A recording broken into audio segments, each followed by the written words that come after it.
Okay, I don't know if you can see this. This is with my phone. There's a little birdie in the shed. Yes, little birdie. I believe that's a Carolina Wren. They like to inhabit sheds, especially at night. That's where they would like to sleep. I think I'm bothering this one. I don't know. Also, these wasp nests tend to be a great place to sit. Oh yeah, that's until the wasps come and sting little bird butts. Anyway,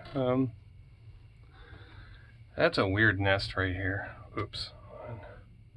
It's hard to film it in this angle. Okay, it's a bird. All right.